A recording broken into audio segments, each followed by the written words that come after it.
Good afternoon, I'm Josh Duncan, and these are some of the top headlines out of the KelownaNow newsroom today.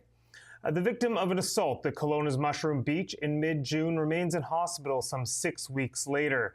Angel Anderson says her cousin Ryan Yarouche was brutally attacked on June 13th and has been largely unconscious at KGH since. She said the left side of his body is paralyzed and he is mostly unable to speak beyond a few words like yes, no, or help me.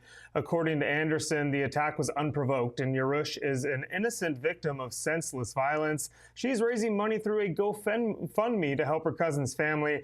That includes his elderly parents who have traveled to Kelowna from Manitoba to be with him during his recovery, as well as his 15-year-old son to ensure the youth is provided for.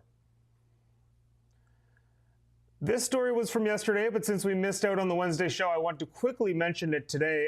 Ground has been broken on Kelowna Airport's new hotel and the 1,000-stall parkade, which will both be located right next to each other, next to the terminal building. The future Sutton Place Hotel will open in 2028, featuring 6 stories and 245 suites, along with a restaurant, bar, gym, swimming pool, conference center, and banquet facilities.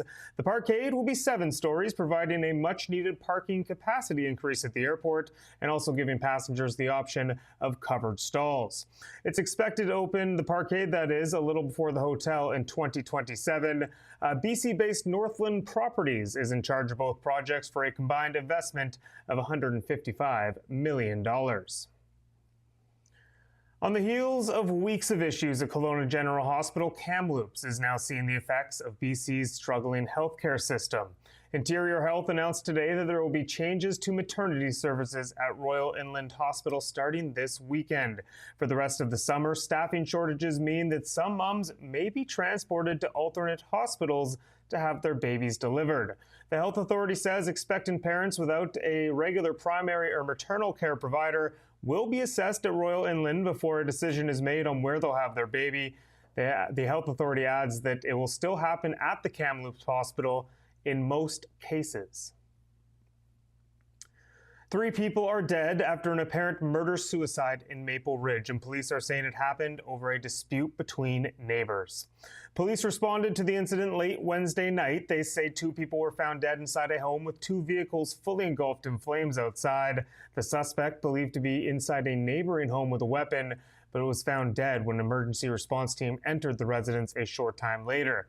Another neighbor expressed shock over what happened in the quiet residential area, but said he often spoke with the female victim, who had indicated this neighborly dispute had been going on for years and involved threats that had been reported to the RCMP multiple times. Just 2 days after the world said goodbye to Ozzy Osbourne, another legendary entertainer has died. The WWE confirmed today that Hulk Hogan has passed away, and TMZ reports that the iconic wrestler died after suffering cardiac arrest. Hogan began his wrestling career in 1977 and signed with the WWE 6 years later, quickly becoming a fan favorite. He helped transform wrestling from a niche interest into a worldwide phenomenon over the next decade before leaving the WWE to pursue a career in film and television in the early 90s. He was inducted into the WWE Hall of Fame in 2005 and once again in 2020 as a member of the New World Order. Hulk Hogan was 71 years old.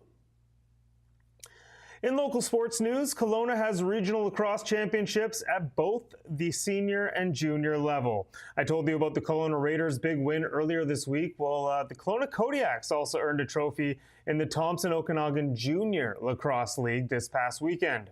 They rallied late in the championship game on Sunday and eventually beat the North Okanagan Reapers in overtime.